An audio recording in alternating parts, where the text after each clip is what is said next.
Perkenalkan, nama saya Ana Gumitan Ciaciana, saya dari kelompok 3. Nah, tujuan saya membuat video ini adalah ingin menjelaskan atau mempresentasikan hasil saya dengan kelompok saya. Nah, sebelum saya masuk ke materinya atau sebelum saya menjelaskan presentasi dari saya, ini dia perkenalan dari kelompok saya.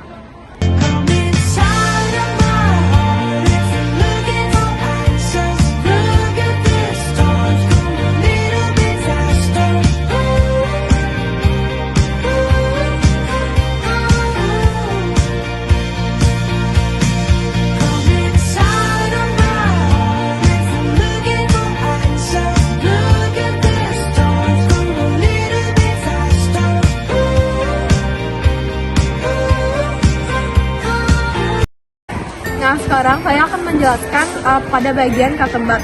Pertama-tama itu membutuhkan 3 katembak dibentuk segitiga. Nah, itu sudah terjadi pola 3 dan bentuknya 1. Lalu ditambah lagi dengan 2 katembak, jadinya ada 2 bentuk segitiga.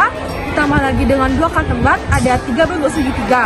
Nah, begitu terus sampai selanjutnya sampai pola ke-10. Nah, jadi kesimpulannya itu dari bentuk pertama hingga bentuk akhir ditambahkan dengan 2 batang katembak. Jadi pola ini disebut dengan aritmatika karena dari pola awal sampai pola ke-10 itu penambahannya sama atau bedanya sama. Nah, sekarang kita akan membahas pada halaman 34. Nah, mula-mula ini ada pola 6, 9, 12, 15, dan paling akhir 33. Jadi yang saya simpulkan adalah pada halaman 34 ini bedanya hanya 3. Nah, untuk bentuknya sama juga. Ini bedanya hanya 1. Nah, pada yang pertama itu ada 1 segitiga dan 1 kotak. Selanjutnya ada 2 kotak, 3 kotak, 4, 5. Jadi ini hanya beda 1. Jadi yang dapat saya simpulkan pada halaman 34 ini adalah pola bilangan aritmatika, dikarenakan pada yang polanya itu dari awal sampai akhir itu perbedaannya sama, dan untuk bentuknya juga dari awal sampai akhir perbedaannya sama. Nah, ada yang tahu nggak nih ya kenapa kita menunjukkan kalender? Jadi, kita akan menghitung pola dengan hari suci agama Hindu dan menentukan polanya dengan pola aritmatika atau bukan. Yuk simak penjelasan berikut ini. Jadi, pada kalender ini, tepatnya pada bulan Januari, hari raya Purnama terjadi lebih dulu sebelum hari suci Tilem. Purnama terjadi pada tanggal 2 Januari dan sedangkan Tilem terjadi pada tanggal 17 Januari. Jadi, selisih hari suci Purnama dan hari suci Tilem adalah 15 hari. Aduh, sayangnya pada tahun ini, hari suci Purnama dan hari suci Tilem tidak berselisih 15 hari. Jadi, bisa dibilang itu bukan pola aritmatika ya. Selanjutnya, di sini saya akan menjelaskan pola dari hari suci Tumpek. Nah, pada tahun ini, hari suci Tumpek pertama terjadi pada tanggal 29 Januari, yaitu Tumpek Uye atau bisa disebut Tumpek Kadang. Nah, Tumpek kedua pada tahun ini terjadi pada tanggal 5 Maret, yaitu Tumpek Wayang. Nah, hari suci Tumpek pertama pada tahun ini dan hari suci Tumpek kedua pada tahun ini berselisih atau beda 35 hari.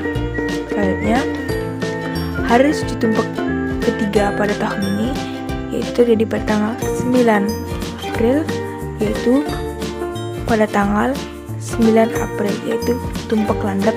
Nah, hari suci Tumpek kedua dan hari suci Tumpek ketiga pada tahun ini dan juga berselisih 35 hari. Nah, di sini kita tahu bahwa hari suci Tumpek pada tahun ini yaitu berselisih atau beda 35 hari. Gimana kita tahu?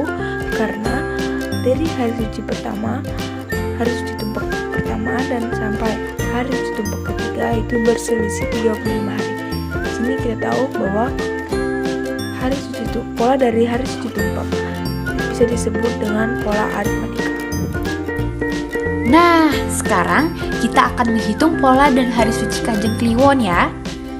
Pada bulan Januari, terlihat Kanjeng Kliwon terjadi pada tanggal 4 dan tanggal 19 Januari.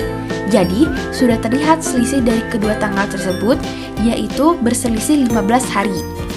Nah, pada Kajang Kliwon ini ternyata dari suku pertama sampai suku akhir itu selisihnya sama 15 hari. Dan jadi perbedaannya itu sama 15 hari. Nah, jadi dapat disimpulkan pada Kajang Kliwon ini termasuk pola bilangan aritmatika. Nah, segitu saja untuk hasil dari kelompok kami. Saya mewakili teman-teman saya. Saya minta maaf jika dalam video saya ada kesalahan kata yang disengaja maupun tidak disengaja.